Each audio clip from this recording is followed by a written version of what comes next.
L'une des émissions les plus belles, les plus informatives, les plus incroyables de Tucker Carlson avec un de ses invités, John Kiriakou, qui est ancien agent de la CIA. Cette vidéo, elle est incroyable. Si vraiment vous voulez apprendre des choses, restez jusqu'à la fin de cette vidéo. Et bien évidemment, on fera au fur et à mesure des petites explications. Mais avant de commencer, je vous prie de bien vouloir me suivre sur mon canal Telegram, Mo l'Enjailleur, que je mettrai en description en bas de la vidéo. Parce que vous savez, les réseaux, on ne sait jamais. Donc pour rester tout le temps en contact, je vous prie de me suivre afin de ne pas un jour me perdre sur les réseaux, étant donné que vous savez, YouTube, c'est un peu compliqué parfois. Bref, on commence avec la vidéo. Regardez. L'ayatollah Khomeini a émis une fatwa en 2003 déclarant que développer une arme nucléaire était un péché. Puis la CIA a déclaré à 2 reprises qu'elle n'avait pas de programme d'armes nucléaires. C'est intéressant sur cette question. Donc la fatwa est en place depuis toutes ces années, plus de 20 ans. On nous dit en même temps que l'Iran est une théocratie fanatique, suicidaire et homicide. Totalement au-delà de la raison, tant ils sont épris de leur vue religieuse folle. Donc il y a ça. Mais nous ne pouvons pas non plus prendre la fatwa au sérieux parce que c'est l'Iran et ils mentent tout le temps. Exact. Mais parfois, on peut prendre les choses au sérieux. Mais je veux dire, c'est l'un ou l'autre. Soit, oui, soit c'est un pays qui émet des fatwas et les prend au sérieux. Et donc, nous devrions en avoir peur parce qu'ils sont une théocratie. Et même, ou c'est un pays qui diffuse de fausses fatwas parce qu'ils ne croient pas vraiment en l'idée d'une fatwa. Genre, c'est quoi? Oui, mon Dieu, que Dieu me pardonne de citer Hillary Clinton, mais je vais citer Hillary Clinton. Elle a déclaré, lorsqu'elle était secrétaire d'État, qu'elle avait compris que l'Iran n'était pas une théocratie. C'était une dictature militaire. Il y avait ce groupe théocratique qui était en quelque sorte au sommet de la hiérarchie, bien sûr, mais le fonctionnement quotidien du pays était géré par le CGRI. Et le CGRI, étant une organisation militaire, allait diriger le pays comme une dictature militaire. Exact. Je pense que nous aurions dû aborder cela de cette façon. Nous n'aurions pas dû nous enfoncer sur les questions théocratiques. Nous n'aurions pas dû avoir peur d'engager, les Iraniens. Ou peut-être même pas effrayés, refusant simplement d'engager les Iraniens. Nous aurions dû être constamment engagés, que ce soit par les Qataris, les Omanais ou même les Algériens. Exact. Il y avait différentes façons de parler avec les Iraniens, et nous ne nous en sommes jamais souciés. J'ajouterais que je n'ai pas de lunettes roses, quand je pense aux Iraniens. Je sais ce que les Iraniens ont fait. Les Iraniens ont tenté de me tuer il y a plusieurs décennies. Je n'ai pas oublié ça. Je sais que ce sont des méchants. Je sais qu'ils ont mené des attentats terroristes et qu'ils ont tué des Américains lors de nombre de ces attaques. Oui, mais on parle de chiffre à un chiffre au cours des dernières décennies. Maintenant, le soutien au Hezbollah dans les années 80 à 90, oui. Très grave, très gros problème. Les Houthis sont un peu une épine dans notre pied. Pour l'affaire du Hamas, la CIA est arrivée en retard sur l'affaire du Hamas parce que le jugement analytique pendant longtemps était à tort. Je dirais que je précise que les Iraniens ne soutiennent pas le Hamas parce que les Iraniens sont musulmans chiites et le Hamas est musulman sunnite. Je vais m'arrêter un petit peu ici. C'est un point très sensible.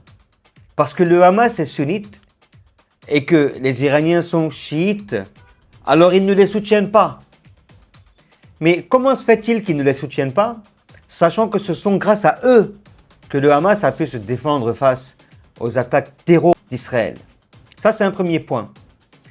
Le Hezbollah au Liban, identique.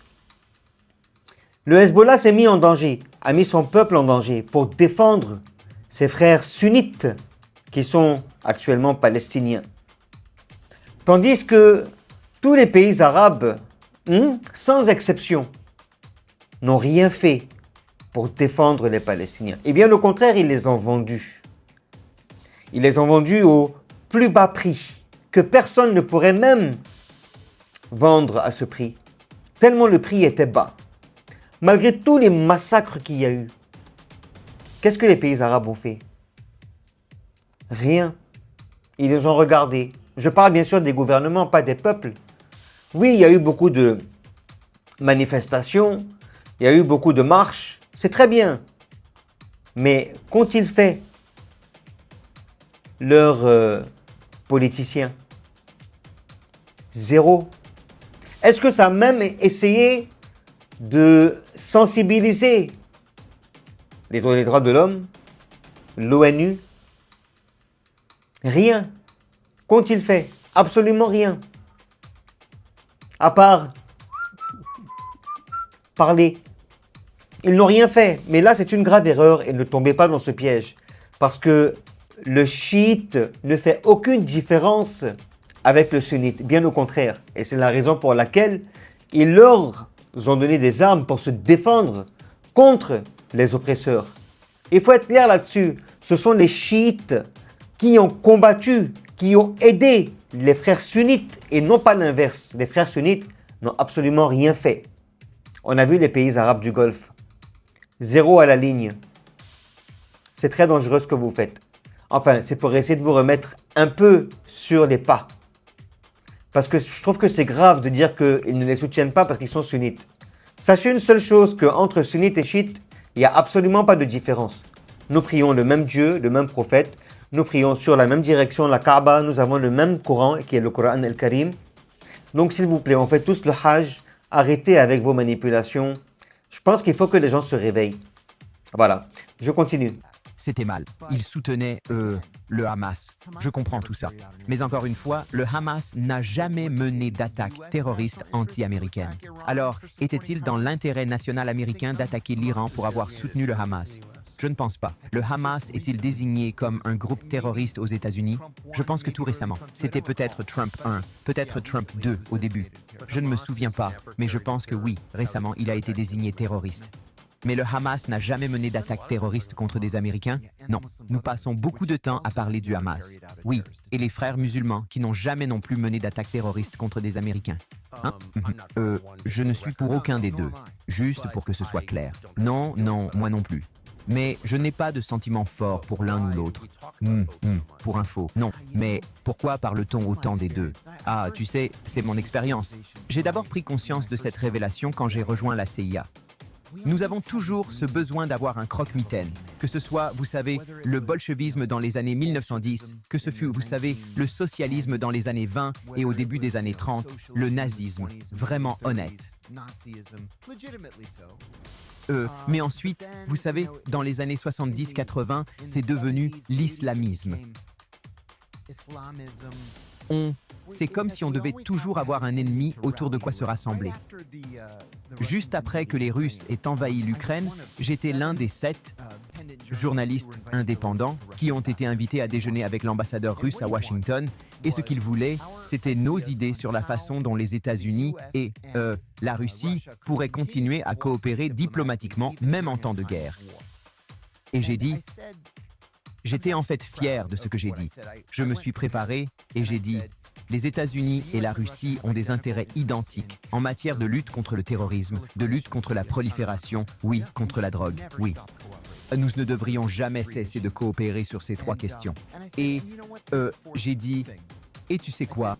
Il y a une 4e chose. » J'ai dit « Votre Excellence, quand vous arrêtez une joueuse américaine de basketball et lui infligez une peine draconienne de 10 ans pour avoir un peu d'huile de mauvaise herbe, c'est une mauvaise image. » C'est la seule fois où il s'est mis en colère et il a dit « Tu sais combien de Russes sont dans les prisons américaines? 1500. Je sais que c'est 1500 car je dois envoyer mon personnel leur rendre visite. Donc, si vous voulez parler de ne pas arrêter des gens, parlez-en à votre propre gouvernement.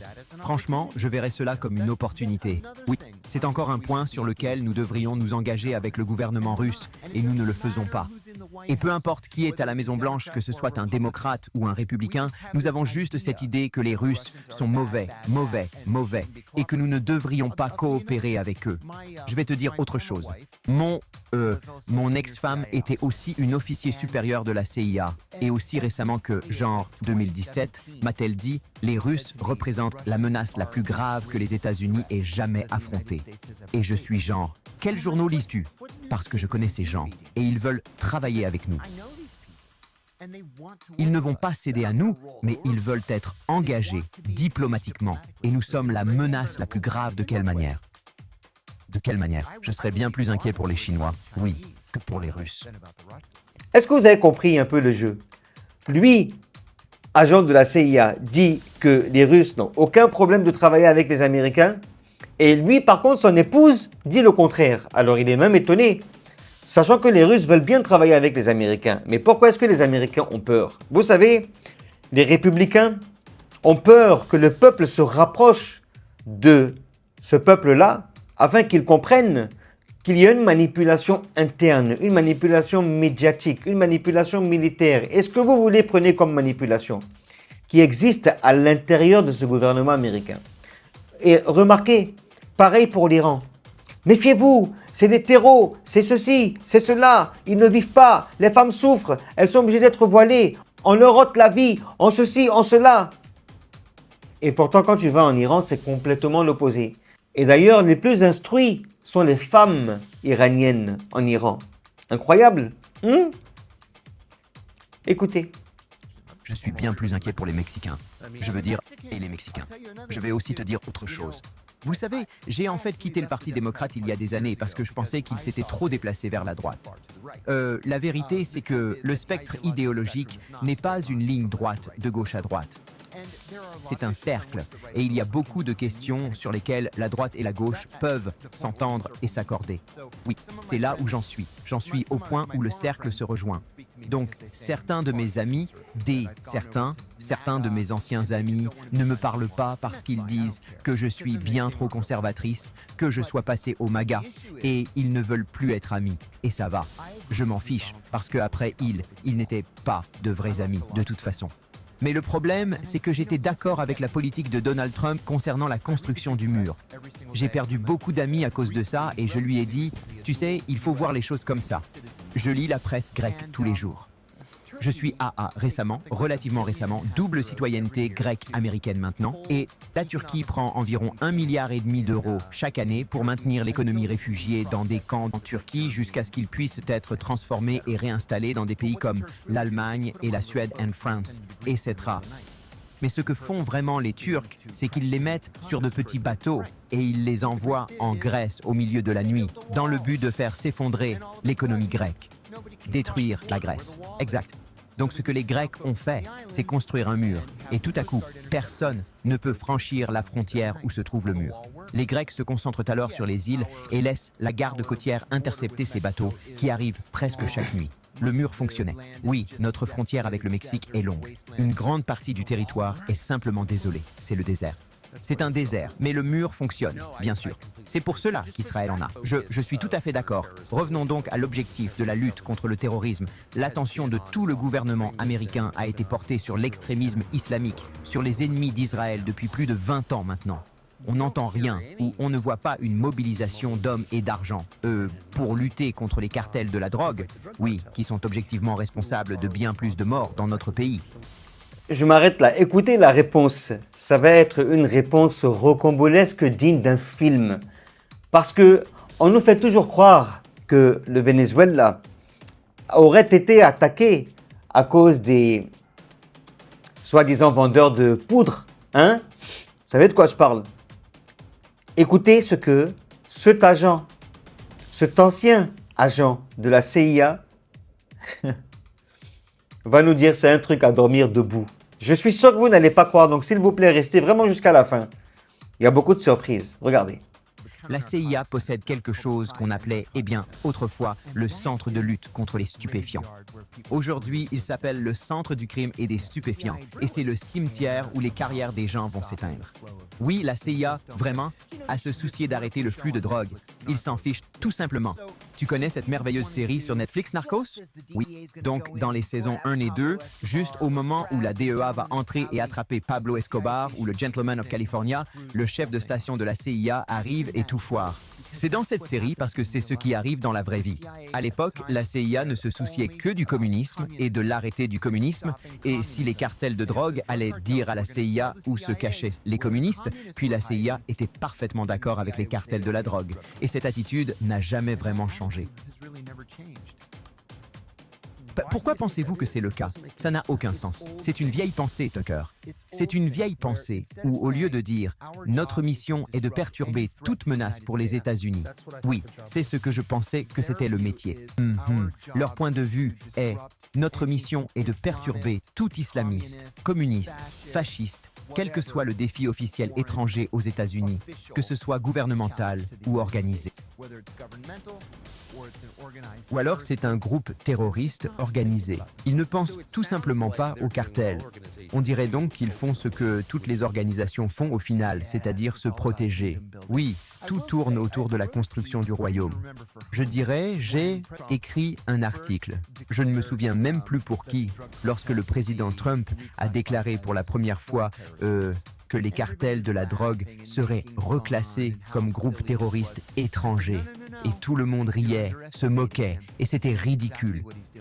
J'ai dit « Non, non, non, non, tu le sous-estimes. Il sait exactement ce qu'il fait. Ce n'est pas... Il ne fait pas ça pour la publicité d'eux, pour nommer les cartels comme des groupes terroristes.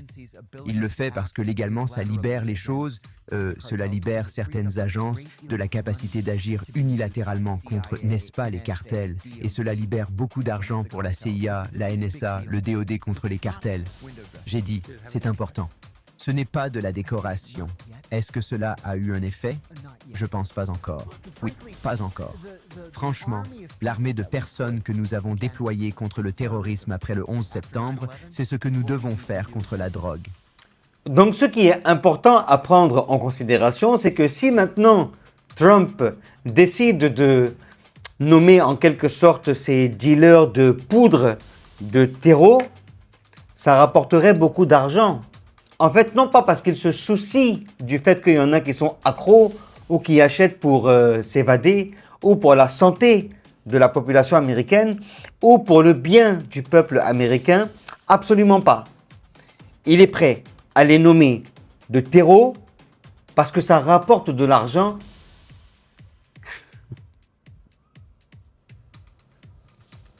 C'est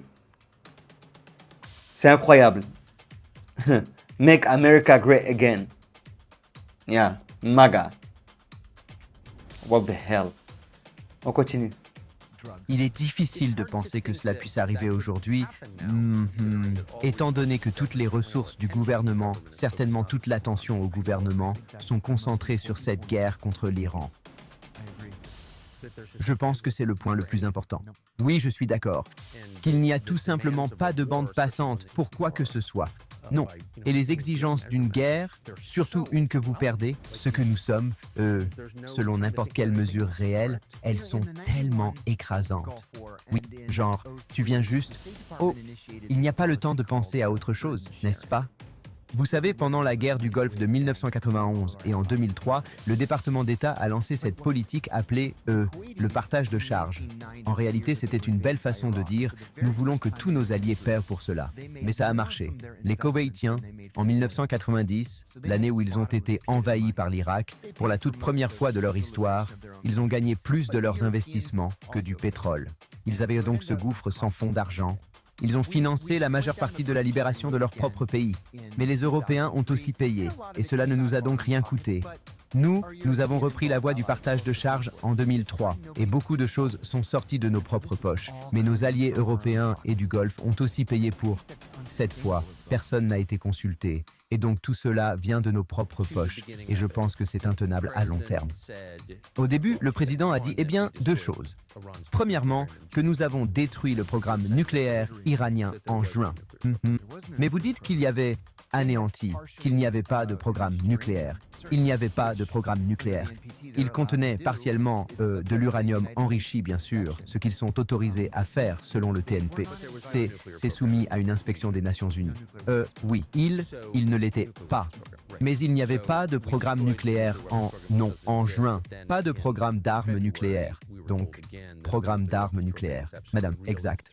Nous avons donc détruit le programme d'armes nucléaires qui n'existe pas. Mais en février, on nous a de nouveau dit que le programme nucléaire était absolument réel, que la menace était imminente.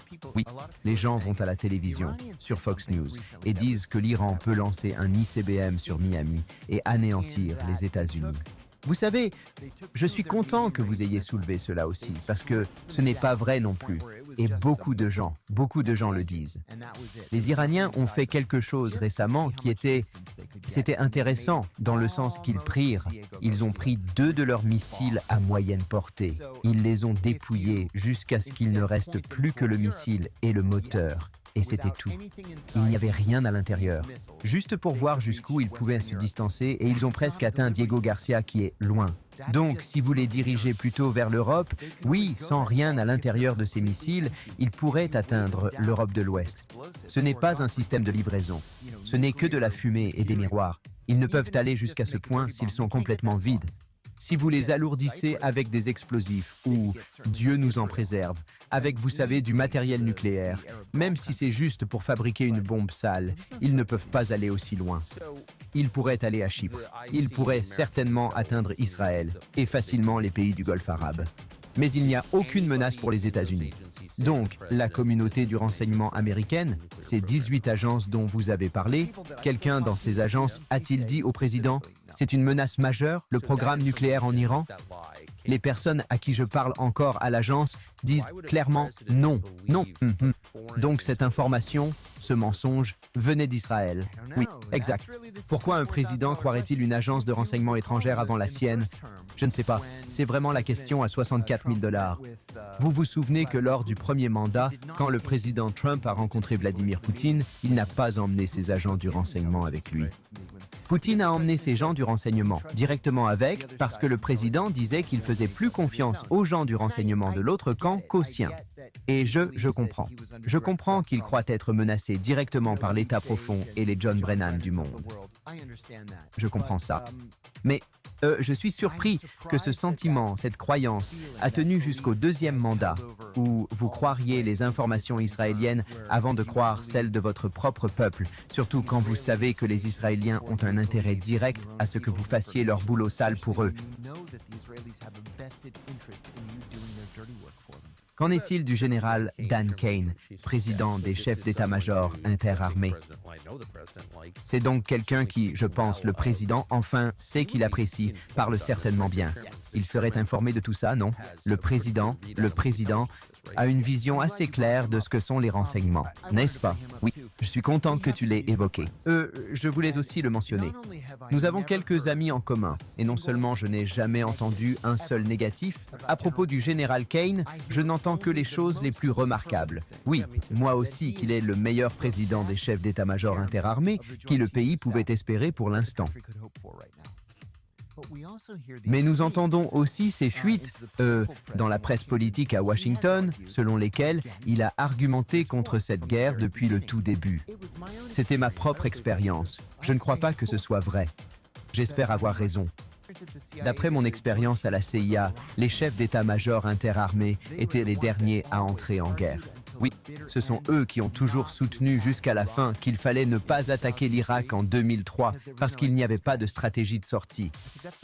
Je pense que c'est le problème aujourd'hui. Il n'y a pas de stratégie de sortie. C'est facile d'envahir un pays. Il est facile de renverser un gouvernement. Il est très, très difficile de partir et de quitter quelque chose qui peut réellement fonctionner comme un gouvernement. Alors, à quel genre de réaction négative les États-Unis sont-ils confrontés maintenant que nous avons tué le chef religieux de ce pays et sa famille? Oui, vous savez, nous n'avons jamais eu de problème avec le terrorisme chiite aux États-Unis de mon vivant, ou jamais. Non, on va en avoir un maintenant? Je ne pense pas, uniquement parce qu'il a toujours été très difficile pour les Iraniens ou les proxys iraniens d'obtenir des visas pour venir aux États-Unis. Je m'arrête là. Ça n'existe absolument pas. Des chiites terreaux, je vous assure, ça n'existe absolument pas. Et je mets quiconque au défi. Ils se défendent. Donnez-moi un seul pays que l'Iran a attaqué. Ça n'existe pas. Et quand ils parlent de la guerre de 2003, c'est effectivement eux qui ont attaqué, avec l'aide de Saddam Hussein, l'Iran. Et l'Iran se défendait. Et bien sûr, qui a misé? Les pays du Golfe ont misé. Ils ont donné de l'argent pour qu'ils combattent l'Iran, sachant que l'Iran n'avait absolument rien demandé. Ils se défendaient tout simplement. La Palestine, non, ça n'a pas commencé le 7 octobre 2023. Ça a commencé depuis 1945. soyons un petit peu honnêtes. L'Irak, c'est vous qui aviez envahi l'Irak. Ils ne vous ont rien demandé, sous prétexte qu'il y avait des bombes et il y avait je ne sais trop quoi. Mensonge.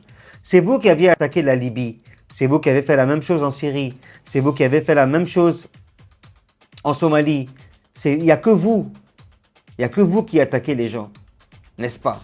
Et ensuite, nous avons ces soi-disant musulmans, terreaux, voilà, ceux qui sont bien sûr créés par la CIA, par le Mossad pour leur bien personnel, pour avoir plus de terre, pour avoir plus de pétrole, pour avoir plus d'or, comme je parle du Soudan.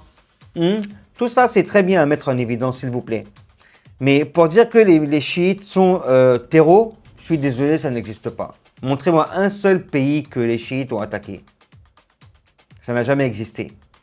Faites attention à ce que les gens disent, c'est très important.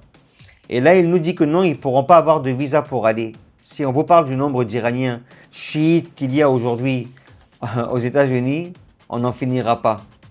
On continue. Donc, vous savez, ces rumeurs, je pense qu'elles viennent du FBI juste après le début du conflit, qu'il y a une cellule à Honolulu, une cellule à Détroit. Non, il n'y en a pas. S'il y en avait un, tu les prendrais au lieu de ce que j'allais dire. Pourquoi tu me parles des cellules? Tu ne devrais pas. Non, arrêtez les cellules. Exactement s'ils préparaient la terreur, exactement. Je me souviens quand j'étais encore à la CIA, en descendant First Avenue à New York, et avec deux agents du FBI, l'un d'eux m'a dit « Tu vois cette vitrine? C'est le quartier général de la cellule du Hezbollah à New York. » Et j'ai dit « Eh bien, pourquoi ne pas faire quelque chose? C'est un groupe terroriste. Qu'a-t-il dit? Me faire visiter pour aller simplement défoncer la porte et attraper-les si c'est le quartier général de la cellule terroriste du Hezbollah. Non, ils ont juste continué à rouler, comme si je ne comprenais pas. Oui, mais je pense que l'attaque contre l'Iran a galvanisé le public iranien. Le gouvernement n'était pas un château de cartes. Nous ne serons pas perçus comme des libérateurs. Nous serons perçus comme des attaquants et peut-être des occupants. Et je pense que c'est le défi le plus immédiat auquel nous allons être confrontés. Donc, je suppose, cela semble évident maintenant, oui, 7 semaines plus tard, mais à l'époque, j'ai l'impression que le président croyait vraiment que si vous pensez à l'ayatollah, tout le pays s'effondrerait. Mais pour revenir à Hillary Clinton, la raison pour laquelle cela n'a pas fonctionné, c'est que ce n'est pas vraiment une théocratie, c'est une dictature militaire. Oh, c'est en fait l'un des pays les plus libéraux de toute la région. Tu sais quoi? Oui, je pense que toi et moi sommes les seuls à ne pas l'être, les seuls à le savoir. Oui. Et nous ne sommes pas allés en Iran. Beaucoup de mes amis sont allés en Iran relativement récemment, avant que les hostilités ne commencent. Et qu'ils ont posté des vidéos sur YouTube montrant simplement des promenades dans la rue à Téhéran, et les restaurants sont ouverts, et les cafés, oui, et il y a de la musique, des gens qui rient et dînent tard, et c'est juste la vie normale. Oui, non.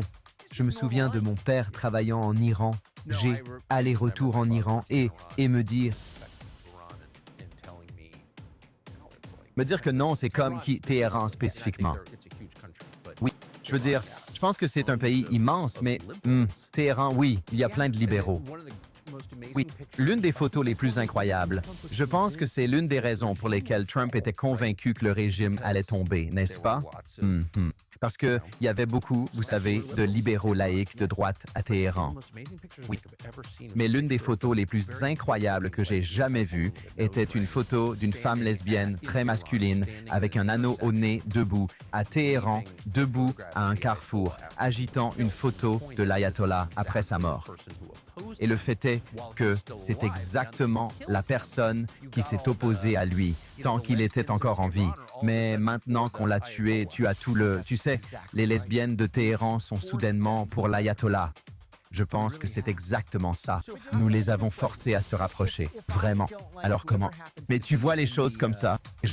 Si je n'aime pas celui qui se trouve à la Maison-Blanche, et je vais aux manifestations, et mon poing est en l'air, et je n'aime pas la politique de cette personne, et puis les Russes attaquent, je vais prendre une arme et combattre les Russes. Oh, bien sûr. Peu importe qui attaque, bien sûr. Peu importe qui attaque. Oui, mais la nature humaine est suspendue pour nos adversaires, parce qu'ils ne sont pas des êtres humains. Ils ne vont donc pas se comporter d'une manière que nous reconnaîtrions. Ils sont totalement irrationnels. C'est une secte suicidaire ou je ne sais quoi. Ils vous le disent sur Fox News. Mais le point, c'est que vous suspendrez toute analyse rationnelle.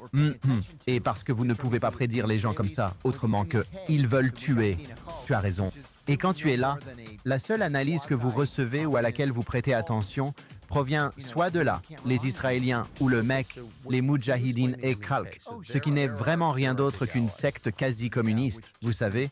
Alors tu ne peux plus te fier à ces informations. Bon, alors quoi? Peux-tu expliquer le MEC? Oh, bien sûr. Ils sont nos grands alliés en Iran, n'est-ce pas? Oui, ce qui me donne des frissons. Bon, alors qui sont-ils? Ils ont donc été fondés par un couple marié, dans les années 60, et dans les années 70, ils étaient basés en Irak, dans le nord-est de l'Irak, et ils lanceraient ces attaques transfrontalières en Iran, profondément en Iran, comme à Téhéran, des attaques terroristes. Ils ont tenté d'assassiner l'ambassadeur américain. Ils ont tenté d'assassiner un général 3 étoiles qui était le plus haut responsable militaire américain en Iran. Ils ont mené des attentats anti-américains sur plusieurs décennies. Anti-américains? Anti-américains. Puis ils ont changé de camp. Lorsque Saddam Hussein les a chassés d'Irak, ils se sont principalement installés à Paris. Oui, maintenant, le mari disparu. C'est toujours Paris. Toujours Paris. Rien n'est un « eh bien », c'est là que vivait l'ayatollah Khomeini. Oui, jusqu'en 1979. Oui, et c'est là que les groupes terroristes grecs, le 17 novembre, et oui, la lutte révolutionnaire populaire ont commencé à Paris. C'est là que Pol Pot a commencé. Pol Pot a étudié à Paris. Oui, et la fille de Karl Marx a épousé Paul Lafargue, le père du communisme français. Exactement du communisme. Donc, oui, Paris est un peu un endroit pourri. Ça peut l'être. Bref, le mari de Mariam Rajavi a disparu pour ne plus jamais être revu. La sagesse conventionnelle veut qu'elle l'ait tué ou fait tuer et qu'elle ait pris le contrôle du MEK. Donc en 2009, lorsque Barack Obama sera élu président, Hillary Clinton devient Videven, Dieu nous en préserve, devient secrétaire d'État. Le MEK engage certains des lobbyistes les plus influents de Washington pour les faire libérer la liste des terroristes. Et ils ont engagé des dialogues à la fois avec les démocrates et les républicains. Je veux dire, tout le monde, de Howard Dean à Rudy Giuliani. Howard Dean faisait du lobbying et Rudy Giuliani. C'est pathétique. Tu devrais voir les photos d'eux ensemble. C'est écœurant, lors de ces grands banquets à Washington, de collecter des fonds pour le... Ce sont ces personnes qui ont essayé de tuer l'ambassadeur américain. Mais ce sont les gentils maintenant. Je suis sûr qu'ils l'ont fait en disant, vous savez, nous sommes l'ennemi de l'ennemi d'Israël, donc nous sommes vos amis. C'est exactement ce qu'est l'argument. Ils se sont donc retirés de la liste des terroristes. Ils paient des millions de dollars à des lobbyistes de DC, des hauts responsables politiques, d'anciens politiciens, et maintenant peuvent accepter des armes américaines. Eh bien, le MOK n'a pas les moyens de combattre le gouvernement iranien. C'est juste une question de s'armer. En quoi croient-ils? Quoi? Ils sont farouchement communistes et nous sommes en soutien. Et Howard Dean et Rudy Giuliani faisaient du lobbying pour eux. Parce que rappelez-vous, le régime iranien est une cabale terroriste théocratique et nous devons les renverser pour rendre le Moyen-Orient sûr. C'est fou. Je sais très peu de choses sur Mecca à part ce que tu as dit, mais je sais qu'ils sont craints. Oui. Et je sais qu'ils sont meurtriers. Oui. Et on soupçonne, parce que j'ai entendu ça de la part des gens du renseignement, qu'ils sont essentiellement utilisés comme des assassins à gages. Eh bien, la sagesse conventionnelle veut que les Israéliens utilisent le MEK régulièrement, exactement pour accomplir ces assassinats. Nous les avons vus au fil des ans à Téhéran. Oui, et j'ai entendu dire, je ne sais pas si c'est vrai, aux États-Unis, Burke. Donc c'était oui, et je l'ai entendu de la part de quelqu'un qui est assez informé. Cela ne veut pas dire que c'est vrai, bien sûr. Il est difficile de savoir ce qui est vrai maintenant, mais le MEK prend de l'argent à Israël. Oui, beaucoup d'argent. Et je pense que la plupart des gens qui écoutent pensent que le MEK est, genre, un groupe pro-américain raisonnable. Exact. Tu sais, dès le tout début, quand ils ont été réhabilités en 2009, j'ai commencé à secouer la tête en me disant « Qu'est-ce qu'on fait ?» Que pensent ces gens d'Obama? Mais il s'est avéré que ce n'était pas seulement les gens d'Obama. Le MEK, avant tout, avait les moyens d'embaucher tous ces lobbyistes valant plusieurs millions de dollars. Et ils ont été malins en le faisant à travers tout le spectre politique, les démocrates. Et d'où vient l'argent? Des riches exilés iraniens prêts à se taire le nez aux, vous savez, idéologies personnelles de l'organisation et dire simplement, eh bien, si vous allez tuer, vous savez, Ayatollah et Hojatul Islam, alors d'accord, je vais t'écrire un chèque. Et les Israéliens, bien sûr, les considèrent comme utiles. Oui, c'est assez incroyable. Vous avez compris un peu les manipulations qu'il y a? C'est un truc de ouf, hein? Alors on vous traite de terreau, on vous traite de tout, de méchants, de ceci, de cela, mais on travaille quand même avec vous en bas de la table. Parce qu'ils sont les ennemis de vos ennemis. Alors on vous utilise, tout simplement. Mais on ne le dit jamais dans les infos. Impossible, non. On le cache, on le garde pour nous. N'est-ce pas? Sacrilège. Maintenant écoutez, c'est là où moi je veux que vous restiez, l'histoire du chat qu'il voulait mettre à la place de Khamenei. Écoutez. Qu'en est-il du fils du chat, que nous avons aussi appris à considérer comme un bon gars? Oui, Reza Pahlavi, ce n'est clairement pas un bon garçon. Alors, qui est-il? Donc c'est le fils du chat qui, oui, a été déposé de façon célèbre en 1979. Exact. Exact. Et quand son père a été déposé, il n'avait que, 19 ans, 19 ans. Il est donc venu aux États-Unis avec sa famille. Le chat est tombé malade presque dès son arrivée aux États-Unis. Il a développé un cancer. Il a été soigné je crois que c'était à Houston. Le gouvernement iranien sous les ayatollahs s'est tellement opposé qu'ils ont perquisitionné l'ambassade américaine. Oui, ont pris nos diplomates en otage, les ont retenus pendant 444 jours. Et nous avons dit au chat d'aller chercher un traitement contre le cancer ailleurs. C'est ça. Il est allé un temps aux Bahamas, puis au Panama, puis s'est finalement installé au Caire, où il est mort. Eh bien, sa famille a séjourné ici, aux États-Unis, tous deux en Virginie du Nord. Enfin, Reza Pahlavi, le prince héritier en Virginie du Nord, la mère en Caroline du Nord, et le frère cadet de R. Reza à Boston. Reza Pahlavi n'est pas équipé pour diriger quoi que ce soit. C'est un playboy. Il a eu une liaison avec la femme de son frère. Son frère, en fait. Son frère s'est tourné vers la drogue et s'est suicidé. Sa propre épouse, celle de Reza Pahlavi, a actuellement une liaison très publique avec son coach personnel.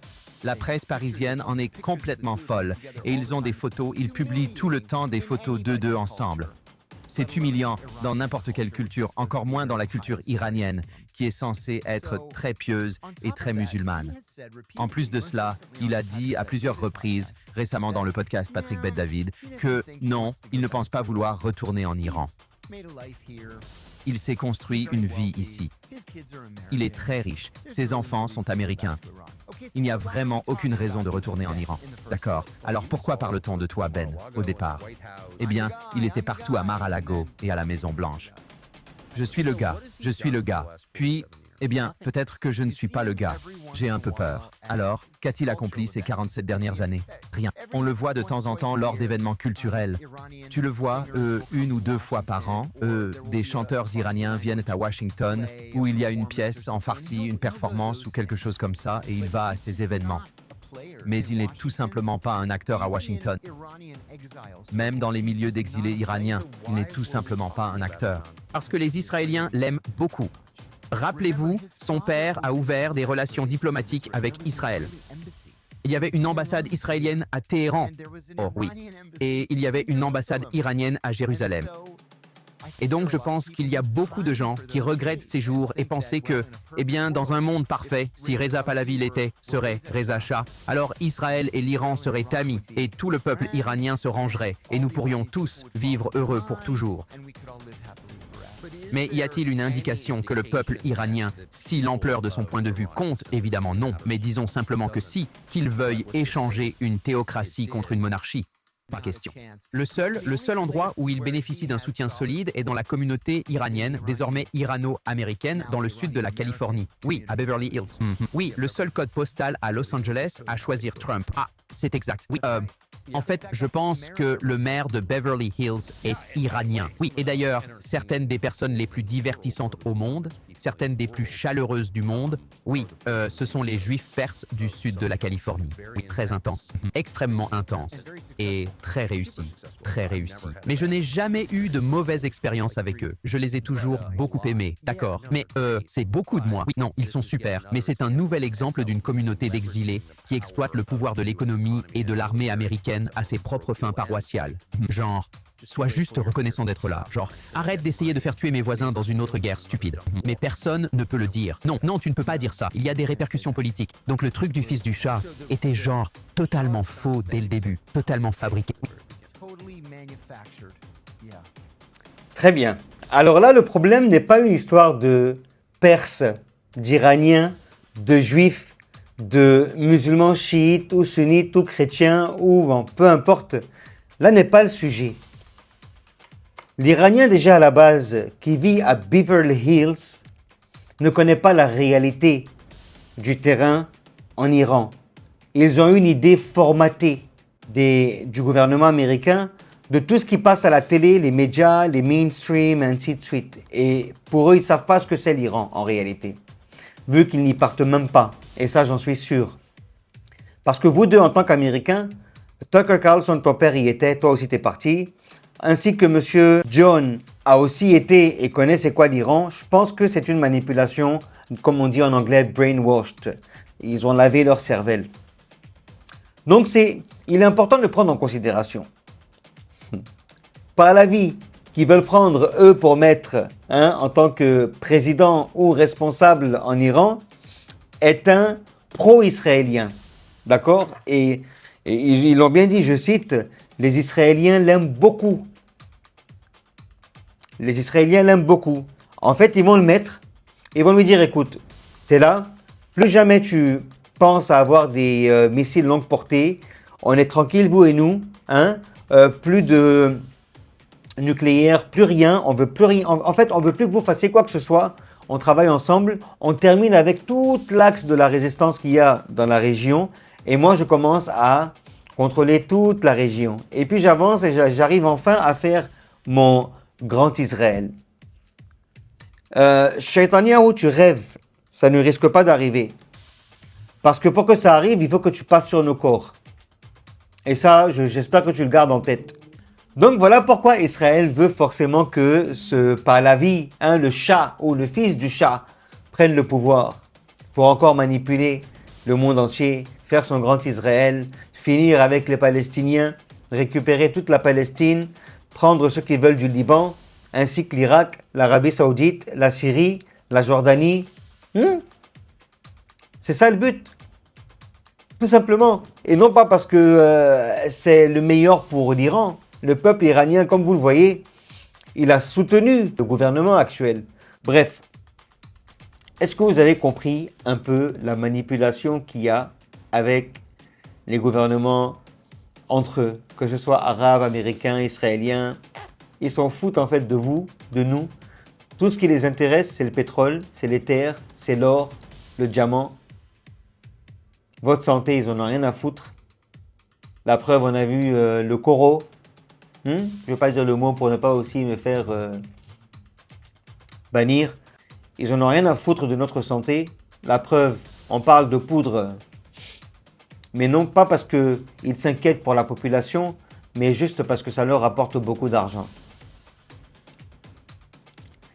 Les pharmaceutiques, c'est pareil. La politique, tout. Donc, cher peuple, je pense que il est temps qu'on se réveille et qu'on se dise qu'ils sont là grâce à nous. Et c'est nous qui devons leur dire ce qu'ils doivent faire et non pas l'inverse. C'est très important.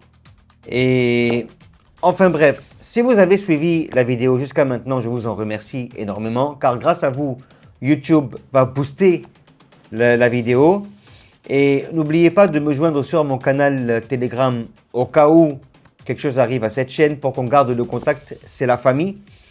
Je mettrai ça en commentaire et en description afin que ce soit plus facile pour vous de le voir. Et puis je vous souhaite une agréable journée. Prenez soin de vous. Salam.